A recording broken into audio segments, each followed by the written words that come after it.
This will be the first half of Music 100, the Baroque era.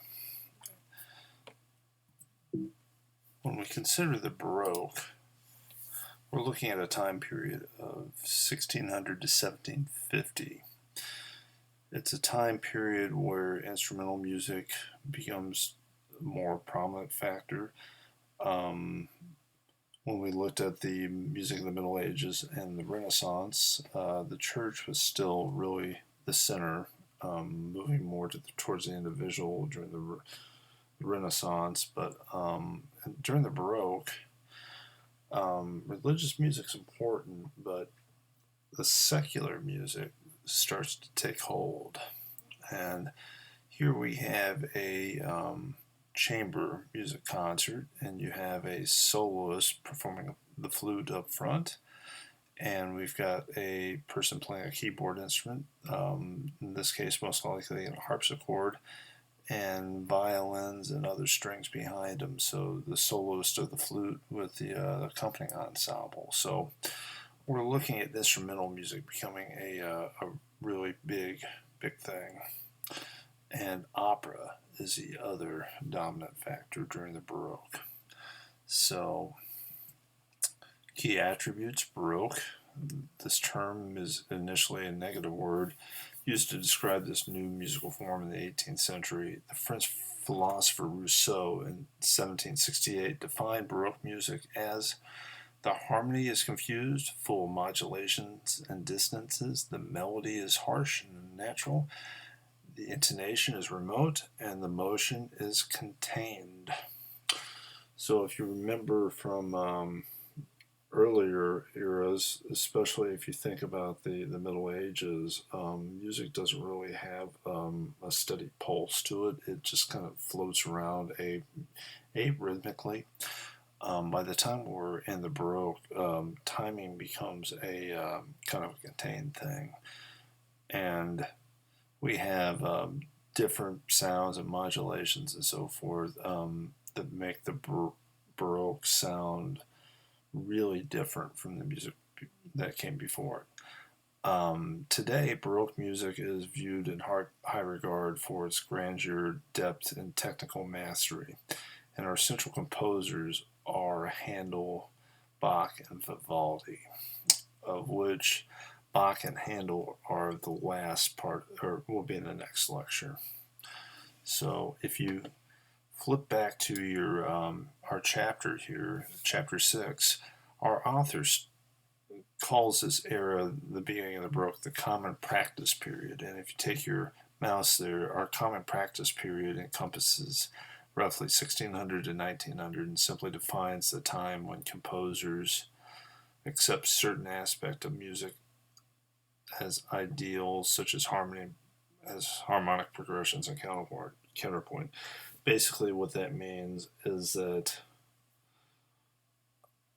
when we get to this time period, the rules are established or become established as a norm, and the composers who write after it, in some way or some form, fit the mold of the Baroque, classical and romantic period, so 1600 and 1900. So this is the rule period, and people writing the genre afterwards are looking at this as the rule period, if that makes any sense. So I like this as well, what our author here has on music for the listener, that he calls the Baroque period appealing, affecting, accessible. The Baroque is a romantic period. And from the previous lecture, you recall that romantic art is generally subjective, extravagant, and expressive in nature. The Middle Ages was a romantic period, and the Renaissance was classic, ORB. So we're looking at a pendulum swinging back and forth between romantic and classic ideas. So romantic is more about the extravagance and expressive nature.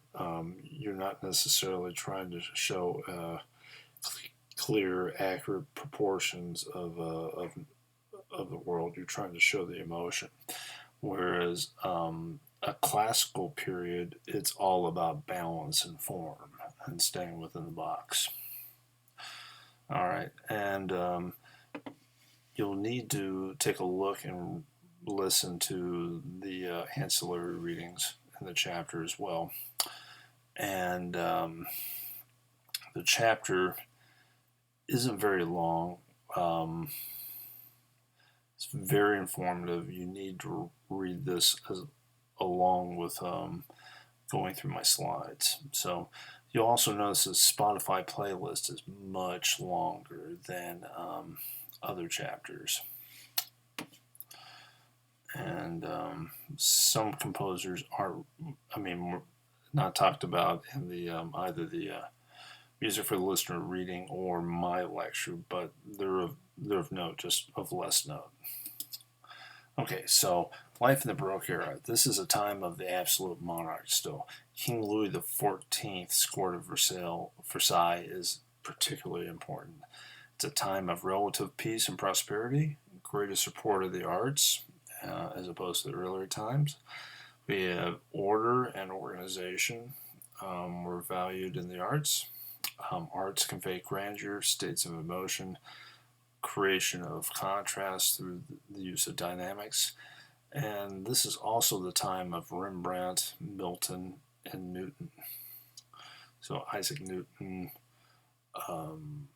Milton as in the author Paradise Lost and so forth, and the painter Rembrandt. So other important connections. Nobody lives in a vacuum. The composers are affected by these other artists and thinkers and scientists and vice versa. And it's a time period of new scientific discovery.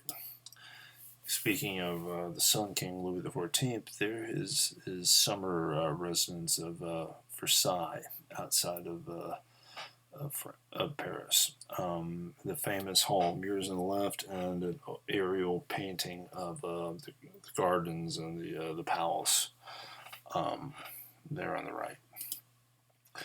So, musical highlights. Music of the Baroque is composed, really does receive a large amount of airplay. This common practice period is where really the classical radio stations start as far as what they pick to play heavily. This period of the Baroque ends with the death of Johann Sebastian Bach, abbreviated J.S. Bach. Baroque music mirrors social order, and we have a growth of tonality and careful organization of sequences. Also during this time period, we have a lot of public opera houses and spaces being built. Subscription series starts, and music is written for the masses. So there's basically two forms we're looking at. We're not going to look at religious and secular. We're just going to look at it in this context for this chapter. Vocal music and instrumental music. So vocally, we've got the opera. Large-scale stage production featuring music, dance, costumes, and elaborate plots and settings. And opera's king during this time period. It is the biggest innovation musically of the of the Baroque era.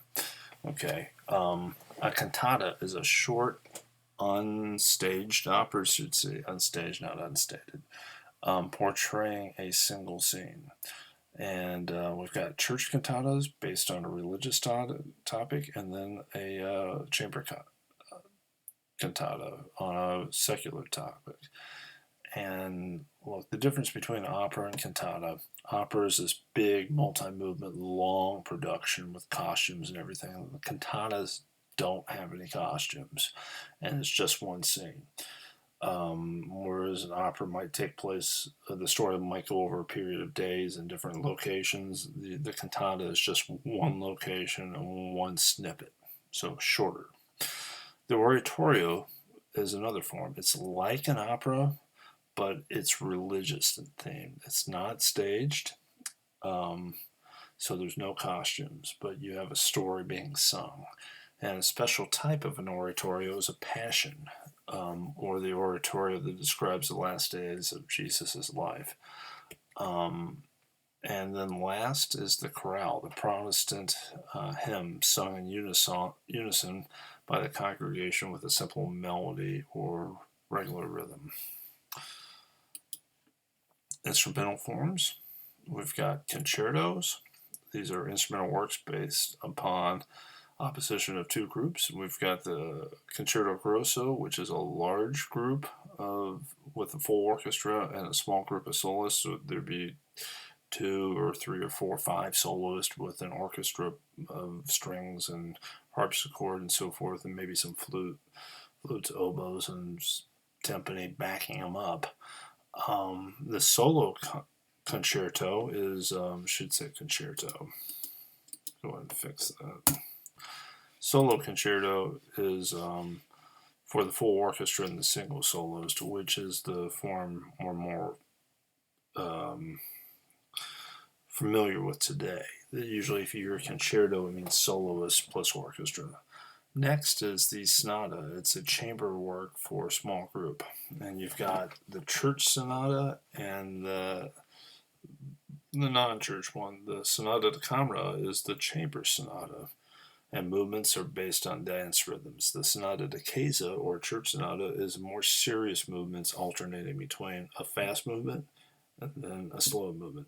So each one of these movements is would have like a break of playing and in between. So they could stand alone, but they go together to form a larger piece. Dance suites are a holdover from earlier time period, especially the Renaissance, and they're short, contrasting, and I've got a slide on those a little later. So in the early Baroque, we've got this new type of music for solo voice and basso continuo. And Francisca Cancini, who is a little bit lesser of the heavy composers, but notable none the least, wrote this piece of monody. And so you really need to hear it to hear what I mean by monody.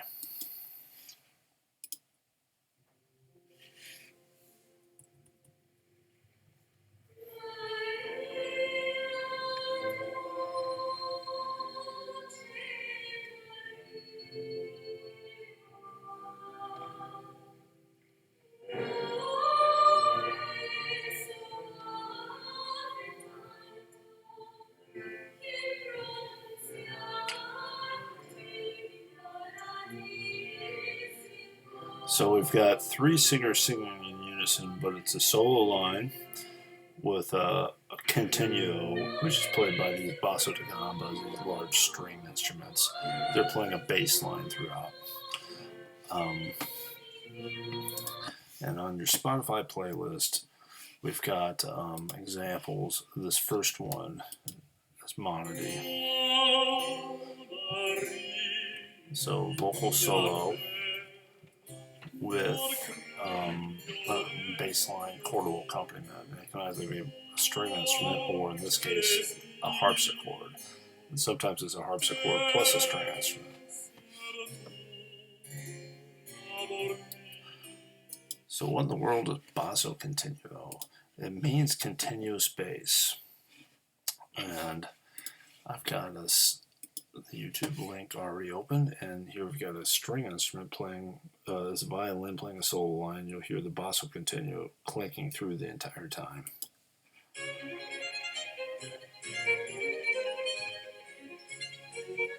So the violin's the solo, and the basso continuo is the accompanying harpsichord, playing chords underneath.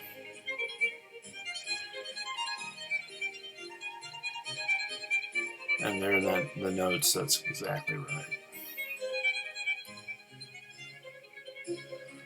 The basso continuo is a characteristic of instrumental music during Baroque and the vocal music. It's underneath both of them.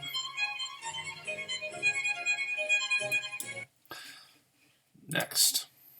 Sorry, bouncing around the slides. Apologize for that. Claudio Monteverdi is the most important composer of the early Baroque. And pivotal early composer of opera. He's Italian. His opera Orfeo in 1607 is based on the Greek myth of Orpheus and Eurydice. The myth centers around the idea of Orpheus going into the underworld to bring back his beloved from death, Eurydice. And I've got a clip here open. And here you can see the extravagance of opera.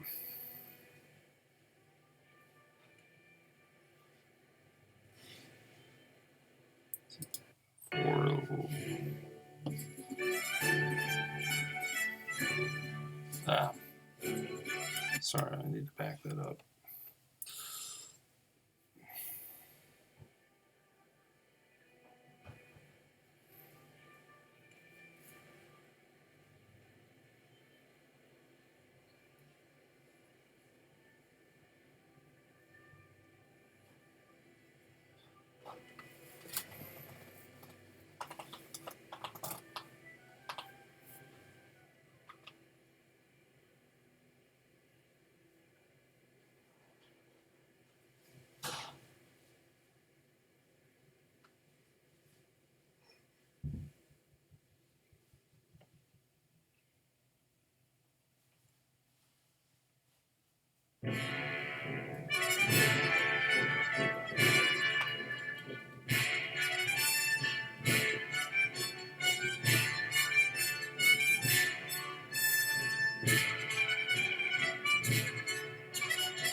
So as you look at the instruments, you'll see things that look like violins and violas. They're not. They're part of the viol family, which has a little bit different bridge on it, different sound.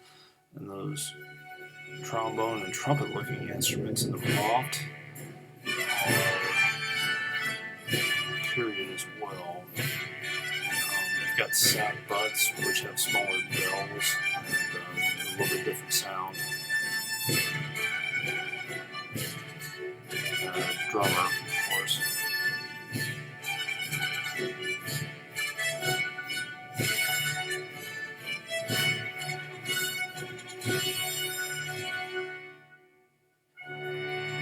And those large da gamba instruments are going to be our basso continuo, along with the cellos and bass throughout the opera.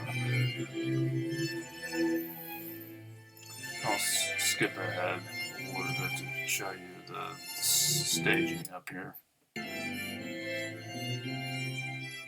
So you have the orchestra down below, and you've got singers in full costume, singers, actors.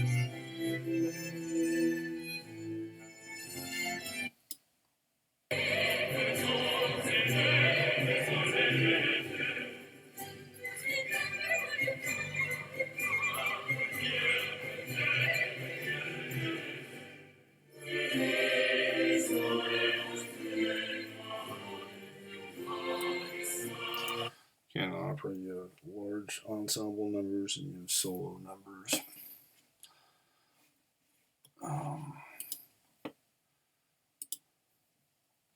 So, from a soloist standpoint, this recitative is early development from monody. You've got a solo singer with basso continuo underneath of it. It's mainly syllabic, meaning each syllable gets a different note, and sung by one singer. The ritornello, that was a big introduction to the opera that we listened to. You got solo singers, chorus, and instrumental accompaniment. Later in the 17th century, we get the aria being developed, and that's more virtuosic format, and it follows an ABA format. And Oops. So, also mentioning in the early part is Henry Purcell from 1659 to 1695. Now we've got an example Purcell right here of this opera Dido and Aeneas on the playlist. And actually I want to play this one. And this would be a early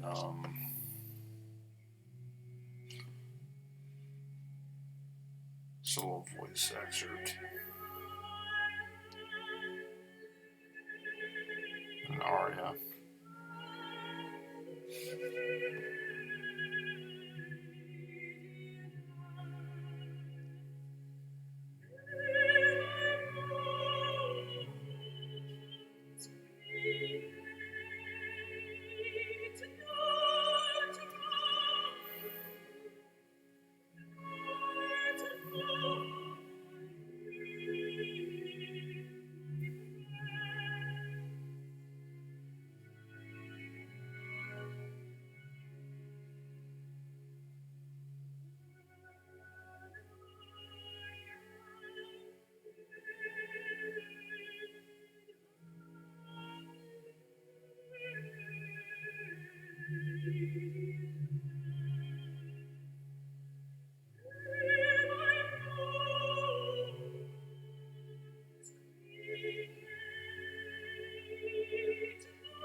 In English because Purcell himself was British.